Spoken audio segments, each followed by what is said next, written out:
Hello students. आज आज का जो टॉपिक है, आज हम चैप्टर 2 कंप्लीट कर चुके हैं। Now we will start the chapter 3। Chapter 3 आपका है वो coordinate geometry. Chapter 3 is coordinate geometry. बहुत ही इंटरेस्टिंग टॉपिक है और ये टॉपिक आप 8th क्लास में भी कर चुके हो ना। कोऑर्डिनेट ज्योमेट्री स्टार्ट करने से पहले you should know what is Cartesian plane. Cartesian plane क्या होता है?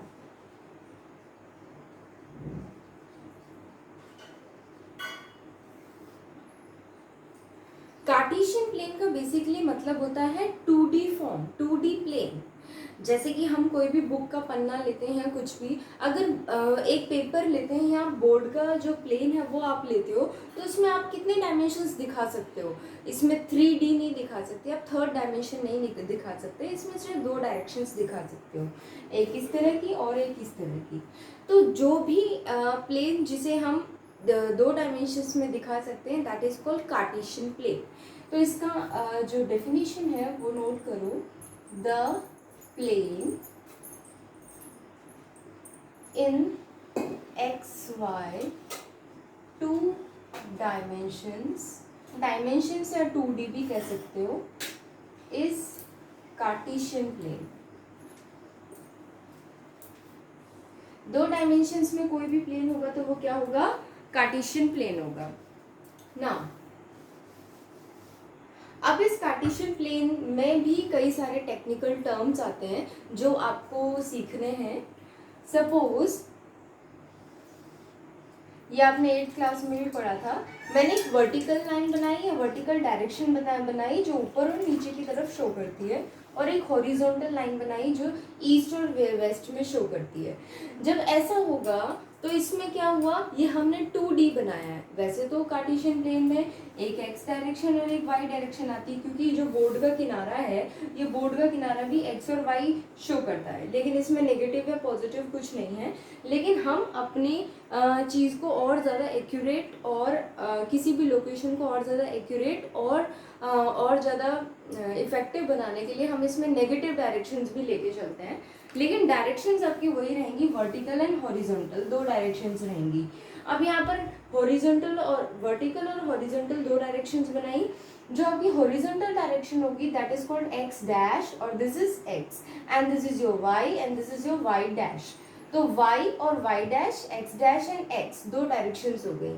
अब इसमें क्या होगा, ये जो पॉइंट है इसको हम कहते हैं ओरिजिन। जहां पर भी ये 2 डायरेक्शंस मीट करती हैं दैट इज कॉल्ड ओरिजिन। अब इसमें होगा ये कि ये पॉइंट जो है, जो हमने वर्टिकली बनाया, that is called y axis and this is x axis. ये आप लोग 8th क्लास में भी पढ़ चुके हो, तो बहुत ज़्यादा वो डिफिकल्ट चीज़ नहीं है, आराम से समझ में आएगा।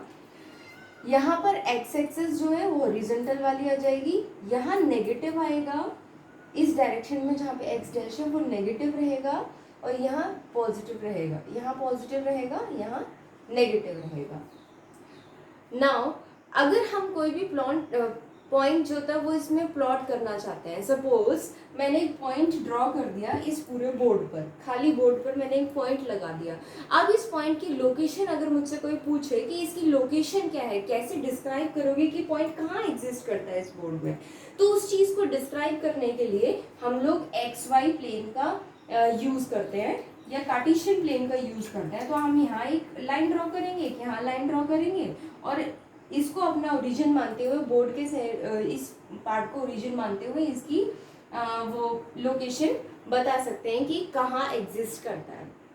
इसी तरह से हर एक पॉइंट को, हर एक चीज़ की लोकेशन बताने के लिए हम यूजुअली कार्टेशियन प्लेन का ही यूज़ करते हैं। ज़्यादातर जो मैप्स वगैरह होते हैं, मैप जो आजकल इसमें आप देखते हैं गूगल मैप्स वगैरह, वो सारे 2D पे ही बेस्ड होते हैं, तो वो इजीली आप बता सकते हैं कि इस लोकेशन से इस लोकेशन में कौन सी पॉइंट में क्या एग्जिस्ट करता है।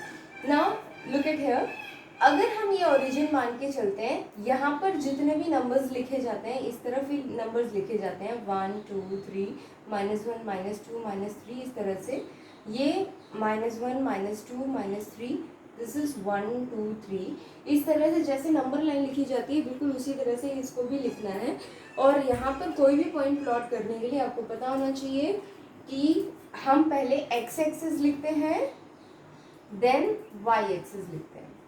जब हम कोई भी पॉइंट प्लॉट करते हैं तो हम एक्स एक्सिस को पहले डिस्क्राइब करते हैं देन वाई एक्सिस को डिस्क्राइब करते हैं।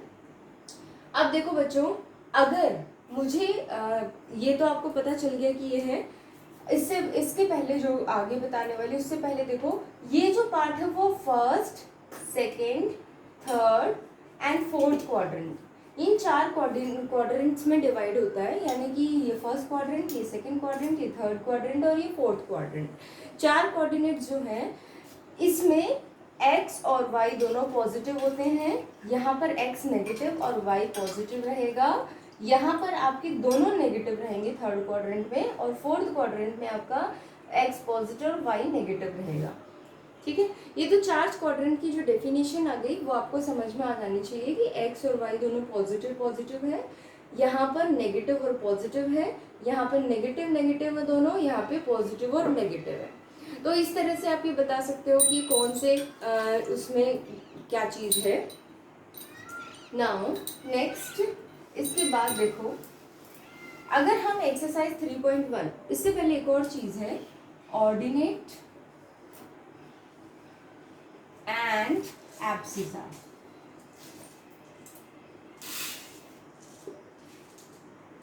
ऑर्डिनेट एंड एब्सिसा की अगर डेफिनेशन देखेंगे,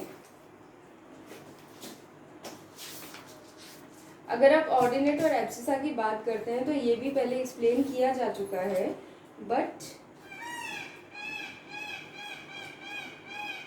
दिस इज डबल ऐसे। ऑर्डिनेट एंड एब्सिसा, ऑर्डिनेट का मतलब होता है वाई एक्सिस। कोई भी पॉइंट, द पॉइंट और the coordinate lying on the y axis is called ordinate. Coordinate lying on y-axis is ordinate.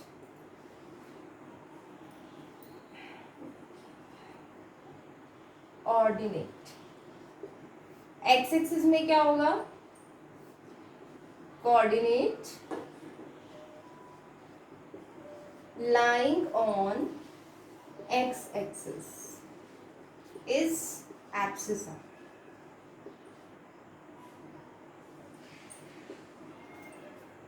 ठीक है, तो ये ऑर्डिनेट और एब्सिसा की डेफिनेशन हो गई। ऑर्डिनेट और एब्सिसा बेसिकली दो कोऑर्डिनेट से होते हैं जिन्हें हमने एक पर्टिकुलराइज कर दिया है कि ये वाई एक्सिस होगा, ये हमारा एक्स एक्सिस होगा।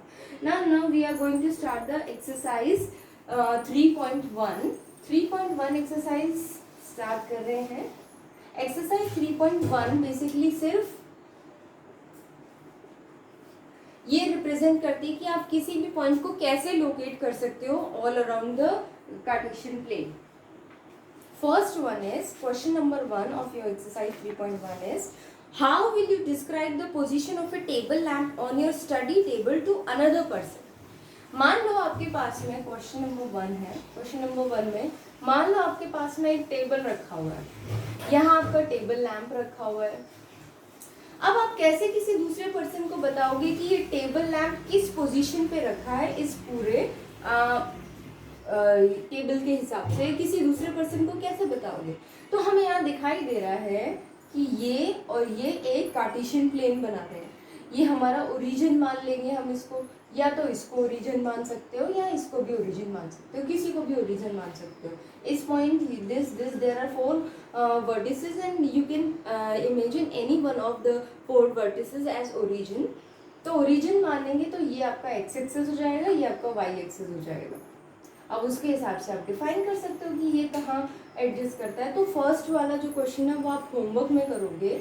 Homework is your question number 1, जहाँ पे आपको ये लिखना है कि कार्टेशियन प्लेन से हम ये डिस्क्राइब कर सकते हैं कि जो लैम्प है वो कहाँ रखा हुआ है, उसकी लोकेशन, एग्जैक्ट लोकेशन हम उससे बता सकते हैं। Now question number 2। Question number 2 देखो। Question number 2 is has two main roads which cross each other at the center of the city. एक कोई भी सिटी है, सिटी में दो मेन रोड्स हैं और वो एक दूसरे को सिटी के सेंटर में एक दूसरे को क्रॉस करते हैं, काटते हैं एक दूसरे को. These two roads are along north south direction and east west direction. North south direction and east and west direction. ठीक है. अब ये बोला है आगे, all other streets of the city run parallel to those roads and are 200 meter apart. बाकी जितनी भी स्ट्रीट्स हैं, जितनी भी गलियां हैं, वो इन दो रोड के पैरेलल ही हैं, सारी पैरेलल हैं और वो लगभग 200 मीटर की डिस्टेंस पे पैरेलल है. यानी 200 मीटर ये है, यहाँ एक पैरेलल होगी, उसके 200 मीटर में यहाँ एक पैरेलल होगी, इसी तरह से इसके भी पैरेलल 200 मीटर में होगी, इसी तरह से इसके पैरेलल होगी और इसके पैरेलल होगी, यहाँ पर भी पैरेलल होगी, यहाँ पे भी पैरेलल होगी. इस तरह से कुछ अरेंजमेंट आएगा. Now there are 5 streets in each direction. अब आगे और भी क्वेश्चन बोल रहा है कि यहाँ पे 5 स्ट्रीट हैं हर एक डायरेक्शन में, यूजिंग 1 सेंटीमीटर एज 200 मीटर.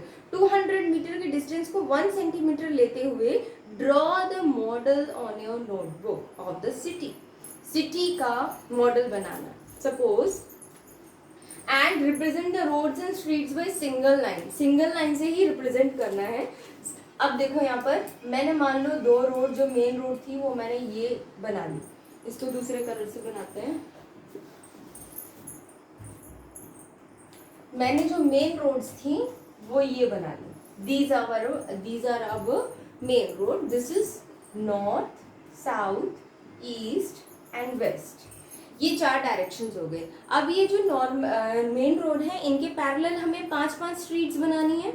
यानी वेस्ट और ईस्ट में 5 स्ट्रीट्स होंगे. 1, 2, 3, 4 एंड 5. इसको और आगे बढ़ा लेना. और इसी तरह से इस साइड में 1, 2, 3, 4 एंड 5. और नॉर्थ और साउथ के में भी 5. 1, 2, 3, 4, 5. 1, 2, 3, 4, 5. ये बन गया. अब ये क्या दिख रहा है? ये बिल्कुल एक सिटी का मॉडल बना है जो बिल्कुल एक ग्राफ की तरह दिख रहा है, ग्राफ पेपर की तरह दिख रहा है. यहाँ पे देखोगे आप कि ये हमारी मेन लाइन हो गई और उसके आसपास जो ये पूरा एक नेटवर्क बना है, वो नेटवर्क पूरा एक ग्राफ की तरह ही दिख रहा है. Now what is there? The question is, there are many cross streets in your model. ये मॉडल बन गया, उसमें बहुत सारी क्रॉस स्ट्रीट्स हैं. A particular cross street is made by 2 streets running the north south direction and another east west direction. अगर हम यहाँ पे किसी भी क्रॉस पॉइंट को डिफाइन करना चाहें तो हम इजीली डिफाइन कर सकते हैं कि दूसरा वाला है, तीसरा वाला पॉइंट है, चौथा वाला पॉइंट है. Question is, each cross street is referred to the following manner if second street running in south direction and fifth street running in east west direction meet at a cross point. अगर दूसरी street north south direction में और 5वीं street east west direction में meet करे तो वो point क्या होगा? नॉर्थ साउथ डायरेक्शन की बात हो रही है. North south direction is this one. हाँ, ईस्ट और वेस्ट डायरेक्शन में दूसरा पॉइंट, दूसरी स्ट्रीट कौन सी होगी? ये वाली. ठीक है, दूसरी स्ट्रीट यहाँ पर होगी और 5वीं स्ट्रीट नॉर्थ साउथ डायरेक्शन में. तो देखो यहाँ पे दूसरी में गए और फिर 5वीं में 1, 2, 3, 4, 5 दिस वन. तो हमने एक पॉइंट के जो क्रॉस सेक्शन था उसको यहाँ पे रिप्रेजेंट कर दिया कि ये दूसरा है और 5वां है. यहाँ पे देखो 1, 2, दिस इज 1, 2, 3, 4 एंड 5. तो 2 और 5. तो इस पॉइंट का नाम हो जाएगा 2 एंड 5. ठीक है. नाउ 2 एंड 5 ये जो पॉइंट है, ये पॉइंट्स इजीली डिस्कस हो गए. नाउ आगे क्वेश्चन बोला हुआ है कि how many cross streets can be referred as 4, 3, 3, 4. यहाँ पे कितनी सारी क्रॉस स्ट्रीट्स हैं जिन्हें आप 4, 3 नाम दे सकते हो? तो 4, 3 देखते हैं. दोनों पॉजिटिव है तो 1, 2, 3 एंड 4. 4th वन ये आएगा और यहाँ पे 3, 1, 2, 3 कहाँ पर आएगा पॉइंट? ये आएगा ना. यहाँ पर देखोगे तो यहाँ पे क्या आएगा? 3 एंड 4. ये आएगा पॉइंट। तो हम सिर्फ एक ही पॉइंट ऐसा होगा जिसे हम एक पर्टिकुलर नाम दे सकते हैं, बाकी आप नाम नहीं दे सकते। क्यों नहीं दे सकते? क्योंकि 4 तो एक ही पॉइंट होगा, 4 3 एक पॉइंट, उसके अलावा दूसरा कोई पॉइंट 4 3 नहीं होगा, 3 4 भी कोई एक ही पॉइंट होगा, उसके अलावा कोई और पॉइंट नहीं होगा। तो आंसर नंबर 1 में आप लिखोगे there is only 1 point which can be described as 4 3 और 3 4। ठीक है, एक पर्टिकुलर पॉइंट ही होगा जिसे हम ग्राफ में रिप्रेजेंट कर सकते हैं। तो बच्चों आज जो है 3.1 एक्सरसाइज कंप्लीट हो गई। 3.1 एक्सरसाइज आप लोग जो होमवर्क दिया है होमवर्क में कर लेंगे और बाकी क्लासरूम कॉपी में डेफिनेशंस के साथ में सब कुछ नोट करेंगे। चैप्टर 1 डालिए, डेफिनेशंस लिखिए और 3.1 एक्सरसाइज कंप्लीट करिए।